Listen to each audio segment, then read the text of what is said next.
Okay, magandang araw sa inyong lahat. Andito tayo ngayon para pag-usapan ng isang mahalagang bagay. Asan dito yung mga supporters ni Mama Lenny? Kami yan! Magsilabas muna kayo. Bakit? Nangyari? Ito toxic nyo eh. Masyado kayong mamaro. Puro Rappler naman ang source nyo eh. Andito po ba yung mga supporters nila BBM? Kami yan. Magsilabas muna din kayo, mga sir at ma'am. Kasama tayo. Nadamay tayo. Lakas nyo mang asar eh. Naiyak na nga yung kalaban eh. Ayaw nyo pantigilan. O yung mga sumusuporta kay Lamani, Ping at Isko, andito ba? Kami yan. Pakisuyo lang oh. Lumabas din muna kayo. Salamat. Damay na lahat ah. Okay. Ayos. Okay na? Puro na tayong mga undecided dito. Alright, bago tayo magsimula, let's cue the intro.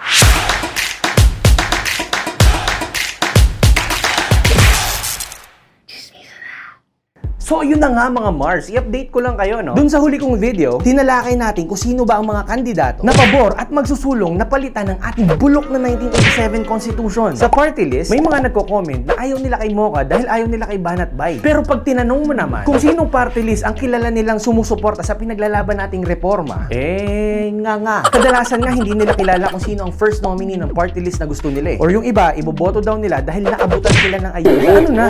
Boboto ka dahil sa utang na loob? Seryoso ka ba? Iboboto mo sila dahil napakinabangan mo sila? Hindi ba pwedeng iboto natin yung makikinabang tayong lahat? Because a vote for Mocha party list is a vote for constitutional reform. Sa mga senatoriables naman, ito na ang latest update sa mga kandidatong kaisa natin sa constitutional reform. Number 13, John Castriciones.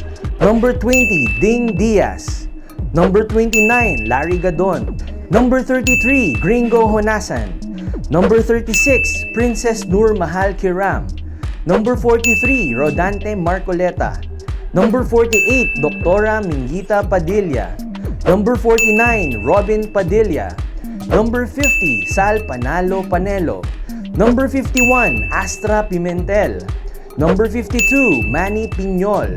And number 57, Gilbert Gibo Teodoro Jr. Sila ang kailangan nating mailagay sa pwesto para may kakampi tayo sa Senado. Although sa latest survey, si Idol Robin Padilla pa lang ang nakakapasok sa Magic 12, followed by Sir Gringo Honasan and Sir Gibo Teodoro. Pero hindi pa tapos ang laban. Sama-sama nating ikampanya ang mga deserve na maupo sa Senado. Sama-sama nating ikampanya ang mga deserve ng ating boto. Sila ang nakakaintindi at may kakayahan na itama ang bulok nating sistema. Kung mapapansin nyo, hindi sila mga trapong politiko na ginawa ng family business ng ating bansa. Hindi sila tumatakbo para manatili sa pwesto. Kung sumusuporta kayo sa pagbabago ng ating bulok na 1987 Constitution, sila ang dapat nating mailuklok sa Senado. Ngayon, sa mga presidentiables naman, last video, sinilip natin kung ano ba ang stand ng mga frontrunners sa ipinaglalaban nating advokasya na palitan ng ating bulok na 1987 Constitution. Now, hindi katulad ni PRRD, wala ni isa sa kanila ang may political will to change our rotten system. Wala ni isa sa kanila ang may balak at pinagsisigawan na ayusin ng ating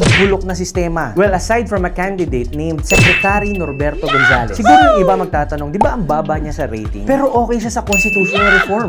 Dapat simulan na natin ang pagtanaw sa isang pinaplanong bukas, first world. Sa first year in office, sisimulan na natin ang pag-uusap tungkol sa pagbabago ng ating konstitusyon.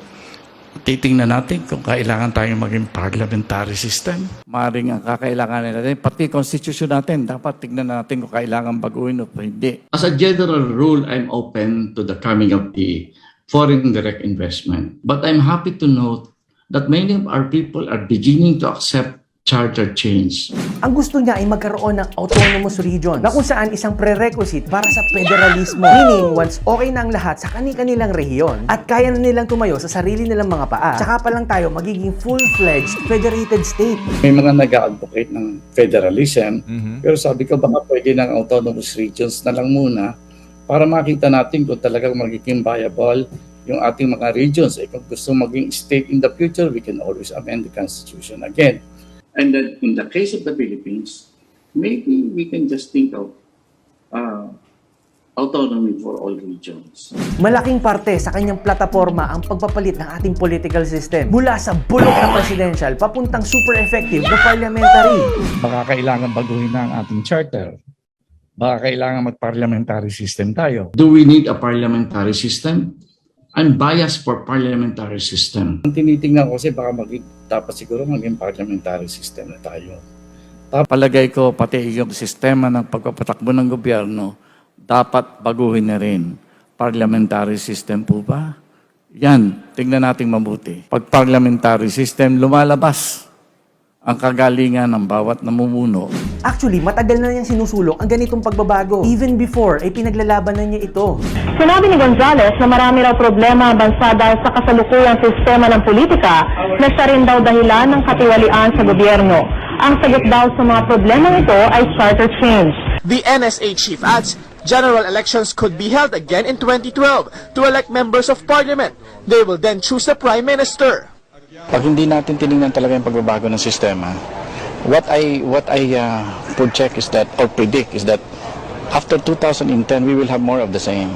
And I think our people deserve something better. I think fundamental changes are necessary, which includes changing probably our government system. To a parliamentary form of government. Well, I am biased for the parliamentary system. At sa lahat ng mga kandidato ngayon sa pagkapangulo, bukod tanging siya lang ang nagsusulong ng tunay na solusyon sa tunay na pagbabago. Siya ang tunay na rosas ng bukas. The only rose among the thorns. Kung sino pa talaga yung mababa sa survey, ano? Siya pa yung nagtataglay ng katangian na kailangan ng ating bayan. So para sa lahat ng mga undecided, kesa sumama kayo at magamit sa rambulan ng mga magugulong politiko, you might want to consider Sir Norberto. Because a vote for Norberto Gonzales is a vote for constitutional reform. And that's the end of our session. Oh, by the way, bago kayo umalis, may ginawa pala akong PowerPoint presentation. Enjoy!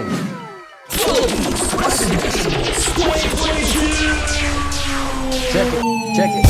Sko Moreno, what's up sa iyo, Yorme? Ayos ang ginawa mo sa Manila Burger ka sa akin, pare. Pero anyari, kinain ka ng sistema. Gusto ko agad magpangulo? May lakad nagmamadali ka? Kung tumutulad ka ba kay baby ko, Estedico? Sa lungsod ng Pasig nakatutok, epektibo. Dapat talaga pinaganda mo muna yung syudad mo, no? Para mas bumilib pa sa'yo ang mas maraming tao. Manny Pacman, Pacquiao, Lods, kamusta? Mukhang sa suntukan tayo ay medyo napasobra. Kasalanan siguro tunong kabayo na panaginipan mo. Tatakbo kang pangulo? Sure ka ba dyan sa ginagawa mo? Walang duda sa kabaitan mo, puso mo ay bukal. Pero ang mga galawan mo ay obvious na panghangal. Parang boxing lang yan, Lods. Practice ka muna. Para kapag humarap sa mga world leaders, makapag-English ka. Ping Lacson, sir, wala akong masabi. Inugatan ka na dyan sa Senado, kakatanim ng kamote. Ilang taong ka na nga ulit sa gobyerno, tapos sasabihin mo, ito na ang simula ng ng personal na ambisyon mo sa pagkapangulo o pagpoprotekta sa interes ng mga tropa mo oligarko. Ayaw mo nga baguhin ang bulok nating konstitusyon. Ayaw mong tapusin ang punot dulo ng ating konsumisyon. Lenny Robredo, mother of all lutangs. Hail to the mass queen of all nababagabags. Iyon na yung teleprompter mong. Wala ka na bang ibang ginawa kundi siraan si Bongbong?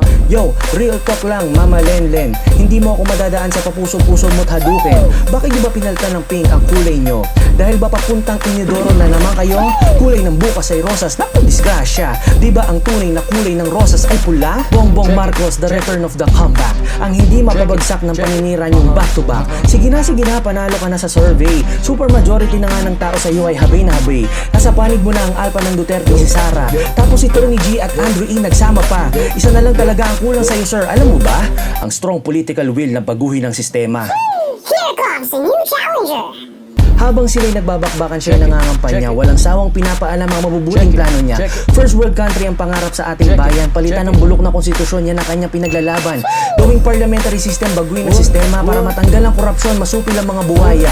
Ang mga foreign investors, wag harangin, papasukin, para hindi na tayo sa ibang bansa nagpapaalipin. Autonomous regions ang plano niya sa bawat bayan, isang hakbang papuntang federalismo, tama yan. Norberto Gonzales ang kanyang pangalan. Number 4 sa balota, wag nating kakalimutan. Kung gusto natin ng tunay na pagbabago, dito na tayo kay Secretary Norberto. Norberto Gonzales ang kanyang pangalan. Number 4 sa balota, wag nating kakalimutan. Dito na tayo kay Secretary Norberto dahil ang panalo niya ay panalo ng bawat Pilipino. Correct. The Constitution. Check it. Correct. The Constitution. Hoy! Nag-aaway pa rin kayo?